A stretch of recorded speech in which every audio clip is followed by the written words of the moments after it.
Baucis and Philemon. Ovid is the only source for this story. It shows especially well his love of details and the skillful way he uses them to make a fairy tale seem realistic. The Latin names of the gods are used. In the Phrygian hill country, there were once two trees which all the peasants near and far pointed out as a great marvel. And no wonder, for one was an oak and the other a linden, yet they grew from a single trunk. The story of how this came about is proof of the immeasurable power of the gods, and also of the way they reward the humble and the pious.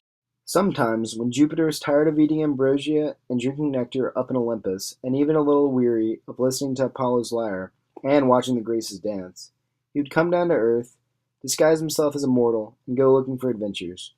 His favorite companion on all these tours was Mercury, the most entertaining of all the gods, the shrewdest and the most resourceful. On this particular trip, Jupiter had determined to find out how hospitable the people of Phrygia were. Hospitality was, of course, very important to him, since all guests, all who seek shelter in the strange land, were under his especial protection. The two gods, accordingly, took on the appearance of poor wayfarers, and wandered through the land, knocking at each lowly hut or great house they came to, and asking for food and a place to rest in. Not one would admit them. Every time they were dismissed insolently, and the door barred against them. They made trial of hundreds, all treated them in the same way. At last they came upon a little hovel of the humblest sort, poorer than any they had yet found, with a roof made only of the reeds. But here, when they knocked, the door was opened wide, and a cheerful voice bade them enter. They had to stoop to pass through the low entrance, but once inside they found themselves in a snug and very clean room, where a kindly-faced old man and woman welcomed them in the friendliest of fashions, and bustled about to make them comfortable. The old man set a bench near the fire, and told them to stretch out on it, and rest their tired limbs, and the old woman threw a soft covering over it. Her name was Baucis, she told the strangers, and her husband was called Philemon. They had lived in that cottage all their married life, and had always been happy. "We are poor folk," she said, "but poverty isn't so bad when you're willing to own up to it, and contented spirit is a great help too." All the while she was talking, she was busy doing things for them. Coals under the ashes on the dark hearth she fanned to life, until a cheerful fire was burning. Over this she hung a little kettle full of water, and just as it began to boil, her husband came in with a fine cabbage he had gone out to get in the garden. Into the kettle it went, with a piece of pork which was hanging from one of the beams. While this cooked, Bacchus set the table with her trembling old hands. One table leg was too short, but she propped it up with a bit of broken dish. On the board she placed olives and radishes, and several eggs which she had roasted in the ashes. By this time the cabbage and bacon were done, and the old man pushed two rickety couches up to the table, and bade his guests recline and eat. Presently he brought them cups of beechwood and an earthenware mixing bowl, which held some wine very much like vinegar, plentifully diluted with water. Philemon, however, was clearly proud and happy at being able to add such cheer to the supper, and he kept on the watch to refill each cup as soon as it was emptied. The two old folks were so pleased and excited by the success of their hospitality that only very slowly a strange thing dawned upon them. The mixing bowl kept full. No matter how many cups were poured out from it, the level of the wine stayed the same, up to the brim. As they saw this, wonder each looked in terror at the other, and dropping their eyes, they prayed silently. Then, in quavering voices and trembling all over, they begged their guests to pardon the poor refreshments they had been offered. "We have a goose," the old man said, "which we ought to have given your lordships. But if you will only wait, it shall be done at once."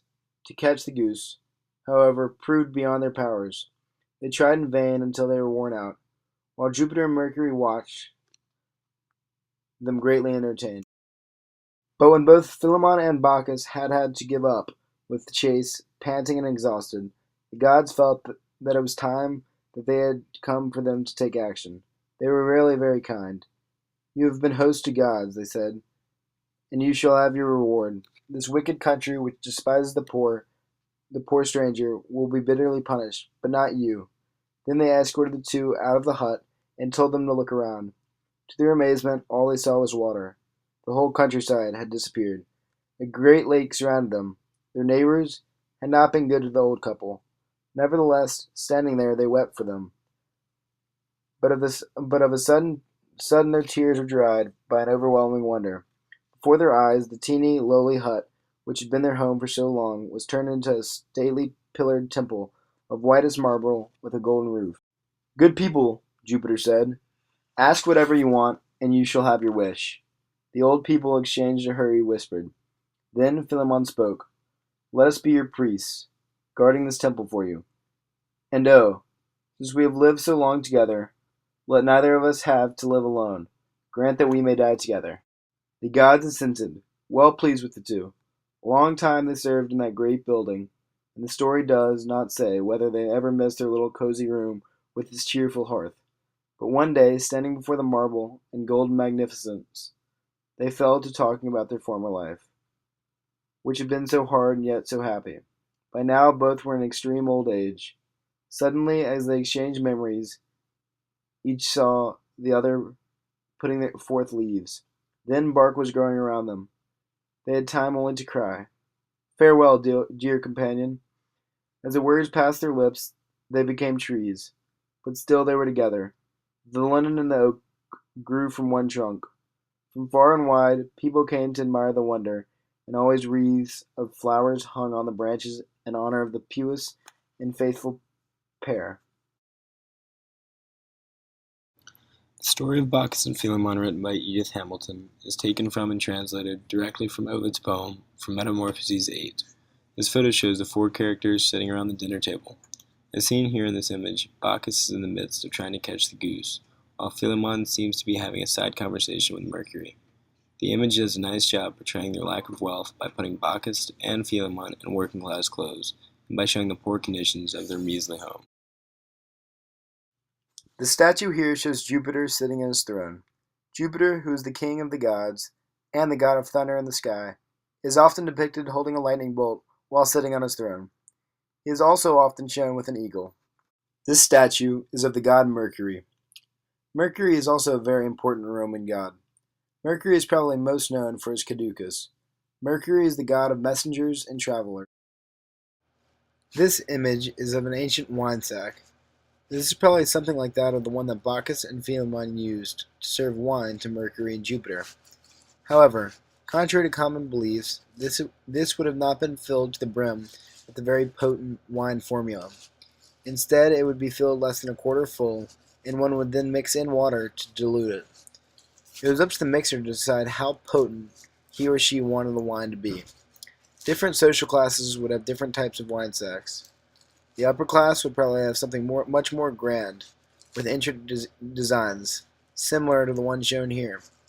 However, the working class, such as Baucis and Philemon, they might own something a little less grand and somewhat more basically constructed than the one shown here.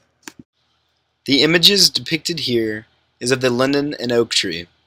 After Baucis and Philemon showed true hospitality by sacrificing everything to make their guests, Jupiter and Mercury, feel welcome, Jupiter and Mercury rewarded them for their kind gestures.